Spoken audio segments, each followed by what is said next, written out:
સુરેન્દ્રનગરના કોંઢ ગામે જે રીતે ખેડૂતો ઉપર પોલીસે બળજબરી કરી છે, અત્યાચાર કર્યા છે, એ ખરેખર અસહનીય છે. ન માત્ર એક ગામમાં, એવા સેંકડો ગામો છે કે જ્યાં મરજી પડે ત્યારે ભાજપની પોલીસ જાણે પોતાના ખેતરો હોય એવી રીતે આવી અને કંપનીઓની દલાલી કરવા માટેના જેટલા પણ બાના હોય બધા મળી જાય છે. તમે વિચાર કરો, થાંભલાઓ કોણ નાખે છે? કંપનીઓ નાખે છે. પવનચક્કીઓ કોણ નાખે છે? કંપનીઓ નાખે. એક એક પાંખિયા ફરતા જાય અને કંપનીઓ કમાતી જાય. થાંભલાઓ ઉભા ખેતરોમાંથી જાય ખેડૂતો, પણ વળતર નહીં મળે.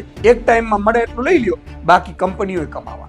નેતાઓ પણ કમાય છે, અધિકારીઓ પણ કેટલા કમાતા હશે. આ બધાની જેબો ભરાય, ખિસ્સાઓ ભરાય, પણ જેની જમીન છે, જે માલિક છે, અસલી માલિક છે મારો ખેડૂત, એને શું? તો કે એને આટલું જ વળતર મળશે, બાકી નહીં મળે. તમે સંપાદન કરો એનો વાંધો નથી. કેમ તમે એવું નથી કરતા કે જેટલી કંપનીઓ આવે ભલે આવે, પરંતુ ખેડૂતોને એક ભાગ છે વળતર આપે, અથવા તો એવા નિયમો બનાવો તમે કે દર વર્ષે જેટલી કમાણી કંપની કરે એમાંથી કેટલોક ભાગ જેટલા ખેડૂતોના ખેતરમાં આવતો હોય અથવા તો ગૌચરમાં આવતો હોય તો ગામના ગૌચરમાં રૂપિયા નાખો. આવું સરકાર નહીં કરે. અમે ખેડૂતો છીએ, ભોળા છે. અમને પાક વીમો ન આપ્યો, પાક વીમાની બંધ કરતી યોજના, તોય તમને મત આપ્યા. ખાતરની લાઈનમાં ઉભા રહીને તમને મત આપી. અમે ભોળા છીએ. અમે જ્ઞાતિ જાતિ ધર્મમાં વેચાઈ જશું અને એટલા માટે જ તમે મોજ કરો. અમે ખેડૂત જે દિવસે ખેડૂતનો દીકરો બધું ભૂલીને એક થશે તો તમારી કોઈની ઓકાત નથી કે તમે એક સીટ જીતીશું. પરંતુ અમે એક નહીં થઈ શકીએ. અમે જ્ઞાતિઓમાં વેચાયેલા છીએ, જાતિઓમાં વેચાયેલા છીએ, ધર્મમાં વેચાયેલા છીએ. ખાતરની લાઈનમાં ઉભીશું, બિયારણની લાઈનમાં ઉભીશું. ઇવન રાત દિવસ મહેનત કરીને સર્પ ને સિંહની વચ્ચે અમે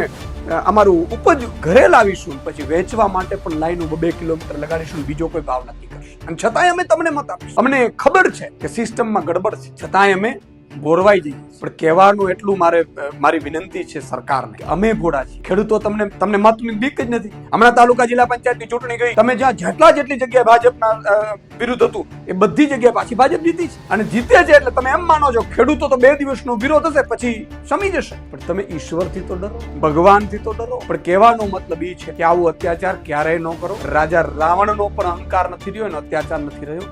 તમે શું ચીજ છીએ?